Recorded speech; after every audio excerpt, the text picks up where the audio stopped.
साहब की बारगाह मेरा सवाल है कि रजबुल मुरज्जब के हवाले हमारे पास कुछ SMS चले हैं, तो उसमें ये हवाला दिया गया है कि हज़रत इब्न अब्बास रज़ियल्लाहु तआला अन्हु की रिवायत वसल्लम ने रजबुल मुरज्जब के रोजे रखने से मना फरमाया है। क्या कोई ऐसी रिवायत है जिसमें कि रजब के रोजे ममनुअ की गई हो? इंशाल्लाह ज़रूर अर्ज करेंगे। रजब के हवाले से कहते हैं SMS चल रहा है इब्न अब्बास के हवाले से कि रोजे रखने से मना किया गया, कोई ऐसी रिवायत है?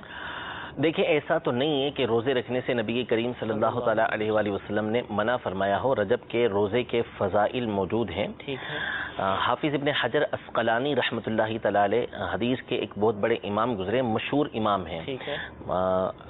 तो इनकी मशहूर किताब है फ़तहुल बारी के नाम से, जो बुखारी शरीफ की सबसे मशहूर शरह कहलाती है। यानी बुखारी की जो तशरीह की गई है बुखारी शरीफ की अहादीस तय्यबा की, उसमें दो शरह सबसे ज़्यादा मशहूर है। एक उम्दतुल कारी जो अल्लामा बदरुद्दीन ऐनी रहमतुल्लाहि तआला अलैह की, और दूसरी फ़तहुल बारी जो हाफिज़ इब्न हजर अस्क़लानी रहमतुल्लाहि तआला अलैह की है। दोनों मशहूर शुरुआत हैं।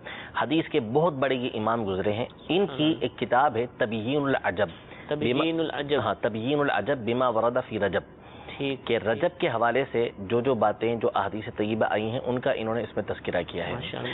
तो उसमें इन्होंने दो तरह की हदीसें जिक्र की हैं।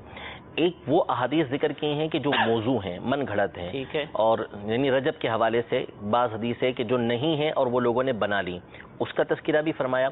और दूसरी वो अहादीस तय्यबा जिक्र की हैं कि जो अहादीस मौजू नहीं है, उनके अंदर ज़ौफ़ मौजूद है, लेकिन वो ऐसा नहीं है कि वो मन घड़त हों, मौजू हो, ऐसा नहीं, वो हदीसें मौजूद हैं, लेकिन और फनी एतबार से उसमें कमज़ोरी है। लेकिन चूँकि ये कायदा है, उसूल है, तमाम जो उसूल हदीस की किताबें, इसमें ये बात मौजूद है कि जो अहादीस ज़ईफ़ा हैं, यानी ज़ईफ़ हदीस जो होती है कि जिसकी सनद में कमज़ोरी होती है, वो फ़ज़ाइल के अंदर मोतबर होती है। तो ये जितनी भी अहादीस आई हैं रजब के हवाले से, ये फजीलत के हवाले से आई हैं कि रजब का रोज़ा जो रखता है उसको अल्लाह तबारक व तआला जन्नत की उस नहर में से पानी पिलाएगा कि जिसका रंग जो है वो दूध से ज़्यादा सफ़ेद है और जिसका जायका जो है वो शहद से ज़्यादा मीठा है।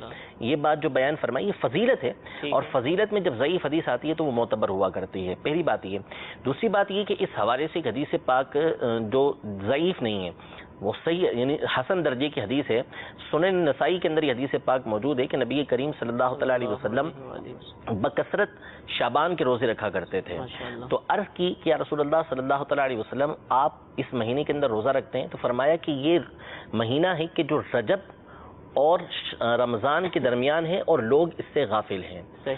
यानी उलमा इसकी तशरीह में फरमाते हैं कि लोगों के नज़दीक जो है उस ज़माने में भी रजब और रमज़ान की एक अहमियत थी कि इन दोनों में इबादत का ख़ास एहतमाम होता था, लेकिन शाबान के अंदर नहीं करते थे। तो नबी करीम सल्लल्लाहु तआला अलैहि वसल्लम ने शाबान में रोज़े रखे ताकि लोगों को मालूम हो कि जिस तरह रजब में इबादत करनी है, इसी तरह शाबान के अंदर भी इबादत करनी है। ये बात बयान फरमाई। तो इससे मालूम हुआ कि उस ज़माने में भी रजब के अंदर इबादत का ख़ास एहतमाम किया जाता था, और उसमें रोज़े की भी सूरत है कि रोज़े इसके अंदर रखे जाएँ, जैसा कि नबी करीम सल्लल्लाहु तआला अलैहि वसल्लम की अहादीस के अंदर भी इसके फ़ज़ाइल मौजूद हैं। जहाँ तक रहा ये बयान करना कि इब्न अब्बास रज़ियल्लाहु तआला अन्हुमा ने या सैयदना उमर रज़ियल्लाहु तआला अन्हु, इनके हवाले से मुसन्नफ़ इब्न अबी शैबा के अंदर ये मौजूद है कि ये रजब में रोज़े रखने वालों को मारा करते थे। अच्छा, मारते थे उनको। लेकिन इसकी वजह इसी किताब के अंदर तबयीनुल अजब के अंदर हाफिज़ इब्न हजर अस्क़लानी रहमतुल्लाहि तआला अलैह ने ये बयान फरमाई कि शरीयत मुतहरा इस बात को नापसंद करती है कि मुसलमान उस चीज़ की ताज़ीम करें कि जिसकी मुशरिकीन ताज़ीम करते हैं। मुशरिकीन की ताज़ीम करदा चीज़ों की ताज़ीम करना, इसको शरीयत पसंद नहीं करती। यानी इनका कोई त्यौहार है, इनका कोई मजहबी त्यौहार है या ऐसा कोई मामला है जिसकी वो ताज़ीम करते हैं, तो हमारी शरीयत इस बात को पसंद नहीं करती, और इसकी मुख्तलिफ सूरतें बनती हैं, हराम की, गुनाह कबीरा की, कुफ्र की, मुख्तलिफ सूरतें इसकी। तो अब जो रजब के रोज़े के हवाले से ये बात है कि हज़रत उमर रज़ियल्लाहु तआला अन्हु ने मारा या दीगर इस तरह की बातें हैं, तो इससे जो मकसूद है, हाफिज़ इब्न हजर अस्क़लानी रहमतुल्लाहि तआला अलैह ये बयान फरमाते हैं कि मकसद इससे ये है कि जो शख्स उस अंदाज में रजब की ताज़ीम करे जैसा कि मुशरिकीन किया करते थे, यानी रजब की ताज़ीम में मुशरिकीन का लिहाज करते हुए, मुशरिकीन की पैरवी करते हुए जो रोज़ा रखेगा उसको इस तरीके से आप मारा करते थे।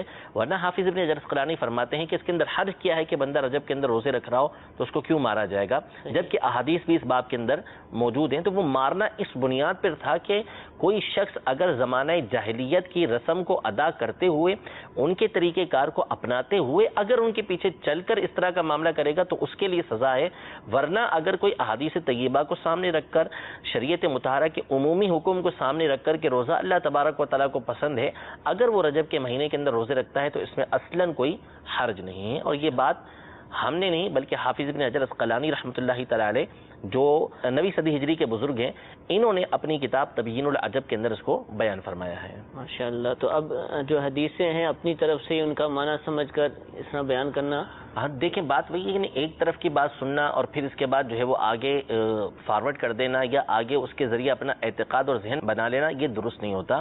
آپ دیکھیں کتنی باتیں ہیں اس کے اندر، کتنی صورتیں پیدا ہوتی ہیں اس کے اندر کہ کیوں جو ہے وہ منع کیا۔ اب جیسے مثال کے طور پر یہ نسبت کیا کر رہے ہیں نبی کریم علیہ السلام منع کرتے، جو روایت میرے علم میں ایسی کوئی روایت نہیں ہے کہ جس میں نبی کریم صلی اللہ علیہ وسلم نے منع فرمایا ہو، جبکہ احادیث طیبہ موجود ہیں روزہ رکھنے کے۔ رسول اللہ صلی اللہ علیہ وسلم کو روزے پسند بھی تھے، اللہ تبارک و تعالیٰ کو بھی روزے پسند ہیں۔